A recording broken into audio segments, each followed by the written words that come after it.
ভারত বাংলাদেশ সম্পর্ক যখন ইতিহাসের তলানিতে, ঠিক তখনই দৃশ্যপটে এক বিশাল চমক নিয়ে হাজির হলো পরাশক্তি চীন। বেজিংয়ের সাথে ঢাকার সম্পর্ক এখন আক্ষরিক অর্থেই আকাশচুম্বী। আর এই নতুন সমীকরণ দেখেই ঘাম ছুটছে নয়াদিল্লির। চীনের সাথে বাংলাদেশের ক্রমবর্ধমান ঘনিষ্ঠতায় এতটাই ভয় পেয়েছে ভারত যে তড়িঘড়ি করে ঢাকাকে শান্ত করতে নিজেদের সেই পুরনো ভিসা চালুর টোপ ফেলেছে তারা। কিন্তু এতেও কাজ হয়নি, বরং উল্টো বেজিং থেকে এমন এক ঘোষণা এসেছে যা ভারতের রাতের ঘুম হারাম করে দিয়েছে। মিয়ানমারকে ট্রানজিট হিসেবে ব্যবহার করে বাংলাদেশের সাথে চীনের সরাসরি স্থলপথ বা ইকোনমিক করিডর চালুর ঘোষণা দিয়েছে বেজিং।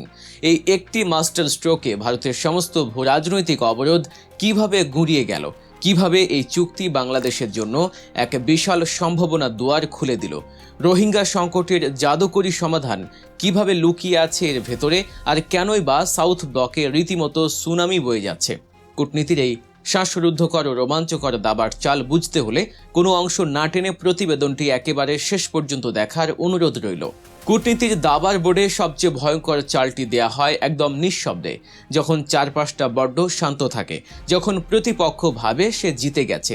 ঠিক তখনই এমন একটি চাল দেয়া হয় যা পুরো খেলার মোড় ঘুরিয়ে দেয়। দক্ষিণ এশিয়ার ভূরাজনীতিতে ঠিক এমনই এক শ্বাসরুদ্ধকর এবং অবিস্মরণীয় ঘটনার সাক্ষী হলো পুরো বিশ্ব। যে ভারত এতদিন বাংলাদেশকে নিজেদের পেটের ভেতরে আটকে রেখে ছড়ি ঘুরিয়েছে, সেই ভারতের দম্ভ চূর্ণ করে দিয়েছে বাংলাদেশের একটি মাত্র মাস্টার স্ট্রোক।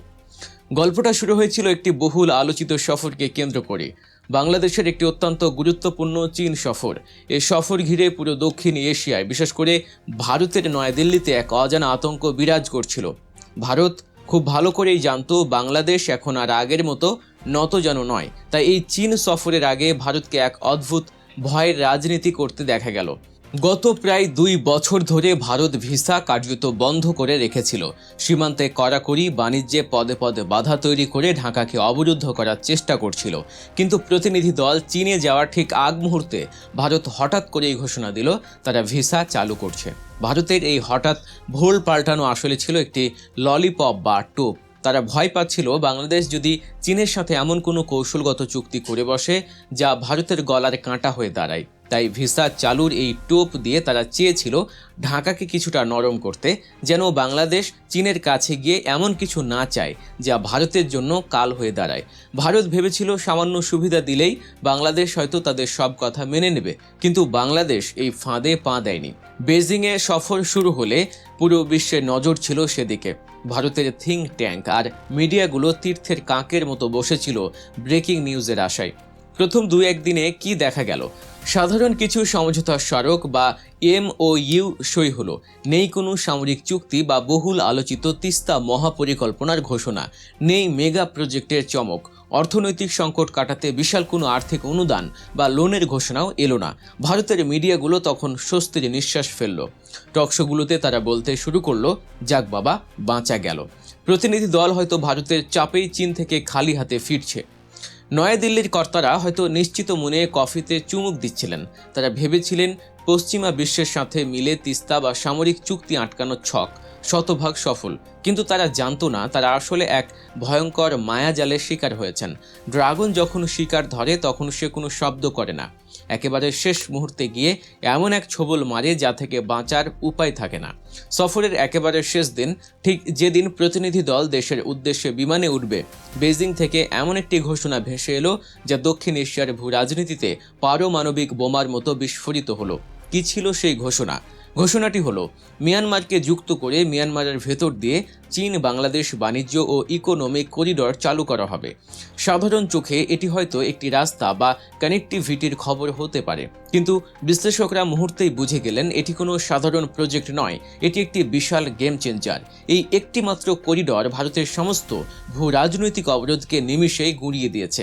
এর মানে হলো মিয়ানমার হয়ে সোজা চীন, থাইল্যান্ড, লাওস, কম্বোডিয়া এবং ভিয়েতনামের এক বিশাল দুয়ার বাংলাদেশের জন্য খুলে যাওয়া। এতদিন বাংলাদেশ ভৌগোলিকভাবে ভারতের পেটের ভেতর অবরুদ্ধ ছিল। স্থলপথে অন্য কোনো দেশের সাথে আমাদের সরাসরি বাণিজ্যের সুযোগ ছিল না, আর ভারত এই সুযোগটাই কাজে লাগাতো। কিন্তু এখন মিয়ানমারকে ব্যবহার করে চীনের সাথে যে সরাসরি পথ তৈরি হতে যাচ্ছে তা বাংলাদেশের অর্থনীতিকে এক লাফে আসিয়ান ও পূর্ব এশিয়ার বিশাল হাইওয়ের সাথে যুক্ত করে দেবে। এই মাস্টার স্ট্রোকের সবচেয়ে জাদুকরী দিকটি হলো রোহিঙ্গা সংকট সমাধান। গত 7 বছর ধরে রোহিঙ্গা সমস্যা বাংলাদেশের গলার কাঁটা। আমরা সারা বিশ্বের দ্বারে দ্বারে ঘুরেছি, কিন্তু লাভ হয়নি, কারণ মিয়ানমারের জান্তা সরকার কারো কথা তোয়াক্কা করে না। কিন্তু মিয়ানমার কার কথা শোনে? চীনের কথা।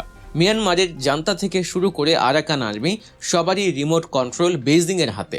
যখন মিয়ানমার এই ইকোনমিক করিডোরের সাথে যুক্ত হবে, তখন তাদের ভূখণ্ডের উপর দিয়ে চীনের $1 ট্রিলিয়ন বাণিজ্য প্রবাহিত হবে। তখন সেই করিডরকে শান্ত রাখা চীনের জন্য ভূরাজনৈতিক বাধ্যবাধকতা হয়ে দাঁড়াবে। চীন ভালো করেই জানে রোহিঙ্গা সমস্যা জিইয়ে রেখে এই করিডর সফল করা সম্ভব নয়। তাই এই চুক্তির মাধ্যমে বাংলাদেশ আসলে এক ঢিলে 3 পাখি মারল। প্রথমত, চীনের সাথে সরাসরি বাণিজ্য পথ তৈরি হলো। দ্বিতীয়ত, ভারতের উপর নির্ভরশীলতা কমলো। এবং তৃতীয়ত, রোহিঙ্গা প্রত্যাবাসনের গ্যারান্টি চীনের ঘাড়ে চাপিয়ে দেয়া হলো। এই করিডর শুধু অর্থনৈতিক বা বাণিজ্যিক নয়, এর সাথে জড়িয়ে আছে চরম সামরিক নিরাপত্তা। যখন চীনের পণ্য এবং বিনিয়োগ এই করিডর দিয়ে বাংলাদেশের মোংলা বা চট্টগ্রাম সমুদ্রবন্দরে পৌঁছাবে, তখন এই পুরো রুটের নিরাপত্তা নিশ্চিত করা চীনের জন্য এক পরম দায়িত্ব হয়ে দাঁড়াবে। অর্থাৎ এই রুটের 2 প্রান্ত চীন এবং বাংলাদেশ দুজনেই এক অলিখিত সামরিক এবং কৌশলগত সুরক্ষার ছাদ উপভোগ করবে। এটি ভারতের জন্য সবচেয়ে বড় আতঙ্কের কারণ। সরাসরি কোনো সামরিক চুক্তির নাম না থাকলেও এর প্রভাব যে কোনো সামরিক চুক্তির চেয়েও কয়েক হাজার গুণ বেশি। ভারত বাংলাদেশকে আক্ষরিক অর্থেই অবরুদ্ধ করে ফেলেছিল। কখনো সীমান্ত বাণিজ্য বন্ধ, কখনো ভিসা আটকে দিয়ে তার একটি স্বাধীন রাষ্ট্রকে চারদিক থেকে চেপে ধরেছিল। ভারতের এই আগ্রাসী নীতি থেকে বাঁচতে বাংলাদেশের একটি বিকল্প লাইফলাইন দরকার ছিল। ঠিক সেই জায়গায় ভারতের শূন্যস্থান পূরণ করল চীন। যে মিয়ানমার চীনের বন্ধু, কিন্তু বাংলাদেশের সাথে যাদের সম্পর্ক বৈরী, তাদেরকেই আজ চীন বাংলাদেশের সাথে এক টেবিলে বসিয়ে দিল। চীন অনেকবারই এই করিডোরের চিন্তা করেছে, কিন্তু পতিত স্বৈরাচার সরকারের কাছে এমন প্রস্তাব দেয়া অসম্ভব ছিল। চীন জানত পূর্ববর্তী সরকার কখনোই ভারতের অমতে কোনো মেগা প্রজেক্টে সই করবে না।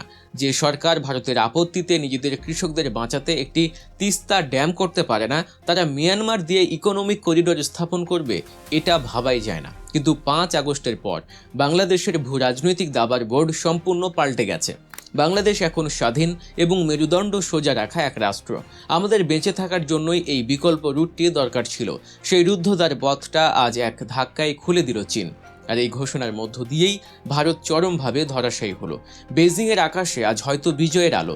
দাবার বোর্ডে ভারত হয়তো ভেবেছিল তারা ভিসা চালুর ললিপপ দেখিয়ে ঢাকাকে বশ করে ফেলেছে, কিন্তু ঢাকা তাদের সেই ললিপপ পকেটে পুরে সোজা ড্রাগনের ডেরায় গিয়ে এমন এক চুক্তি করে এলো যা ভারতের অস্তিত্বকেই হুমকির মুখে ফেলে দিল। সাউথ ব্লক কি এই চরম পরাজয় নীরবে হজম করবে, নাকি তারা নতুন কোনো ষড়যন্ত্রের জাল বুনবে? সাসপেন্স এখন তুঙ্গে। অপেক্ষা কেবল আগামী দিনগুলোর, কারণ ইতিহাসের এই নতুন অধ্যায়ে বাংলাদেশ আর কোনো অসহায় শিকার নয়। বাংলাদেশ এখন দাবার বোর্ডের এক অপ্রতিরোধ্য গেম চেঞ্জার হয়ে বিশ্বমঞ্চে পদার্পণ করছে।